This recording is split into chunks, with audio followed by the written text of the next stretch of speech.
에베소 3장 14절에서 21절까지 말씀을 살펴보도록 하겠습니다. 자신의 사도적 사명에 대해 소개한 바울은 두 번째 기도를 합니다. 자신의 사명과 하나님의 비밀을 교회 우주적 차원으로 설명한 바울은 이제 그 비밀이 성도들 안에 충만한 역사가 되게 하실 하나님께 간구하고 있는 것입니다. 14절과 15절은 성도들을 위한 바울의 기도의 자세를 볼 수 있는데요. 먼저 바울은 기도의 대상인 하나님을 하늘과 땅의 모든 족속에게 이름을 주신 아버지라고 부르고 있습니다.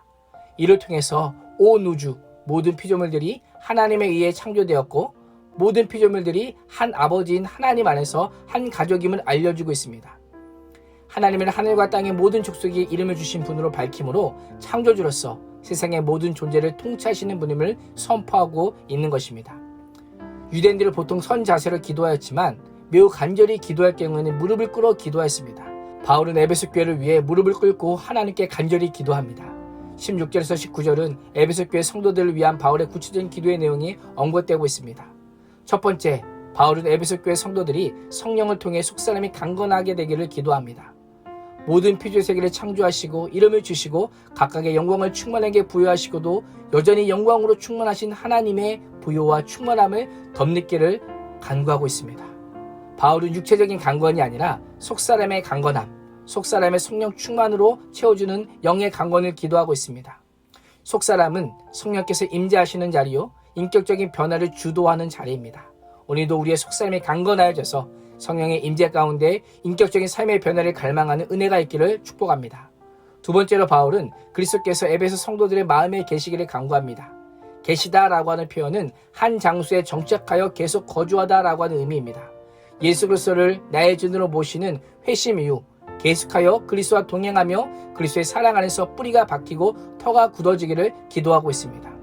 박히고 터가 굳어져서라고 하는 표현은 에베소 성도들의 스스로 노력에 의해서가 아니라 하나님과 성령의 능력으로만 가능함을 알려주고 있습니다.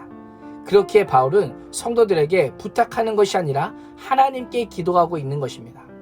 세 번째로 바울은 그리스도의 사랑을 알기를 기도합니다.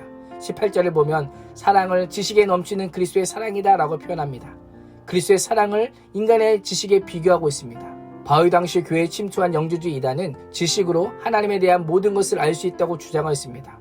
그래서 바울은 그리스도의 사랑은 인간의 유한한 지식을 초월한 대로 강조하면서 그 사랑의 깊이와 넓이는 인간이 헤아릴 수 없는 무한함이라고 선언하고 있는 것입니다. 그래서 네 번째 기도는 그리스도의 크신 사랑을 깨닫게 되기를 기도합니다. 그 사랑이 얼마나 한없고 넓은지, 얼마나 깊고 높은지를 진정으로 깨닫게 되기를 간구합니다. 뭔가 이상하지 않습니까?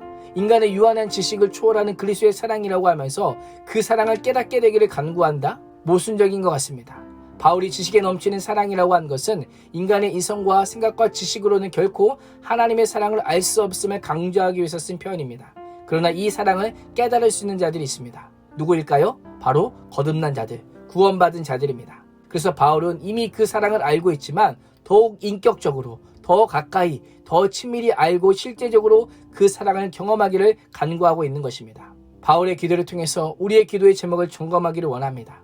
영혼의 강건함을 위해서 기도하고 있는가? 예수 그리스도의 사랑이 늘 마음에 채우도록 기도하고 있는가?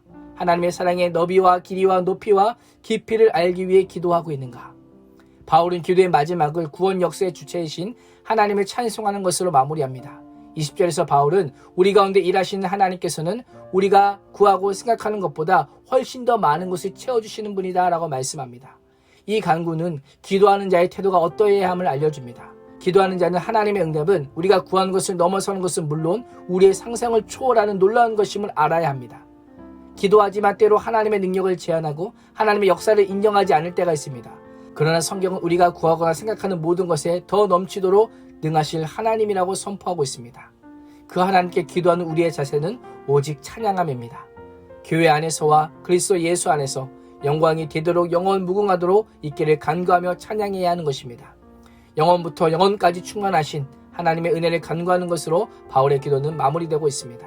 오늘도 구원받은 하나님의 자녀로 영혼의 강건함과 예수 그리스도와 하나님의 은혜와 사랑을 더 깊이 아는 영적인 성장을 위해 간구하는 복된 하루가 될 수 있기를 축복합니다. 기도하겠습니다. 하나님, 사도 바울의 간구처럼 우리가 성령으로 말미암아 강건해지게 하여 주시고 그리스도께서 내주하시며 하나님의 사랑의 풍성함으로 가득해지게 하여 주시옵소서. 그래 날마다 교회 안에서와 그리스도 안에서 삶의 자리에서 하나님의 영광을 찬양하는 인생 되게 하여 주옵소서. 예수님의 이름으로 기도합니다. 아멘.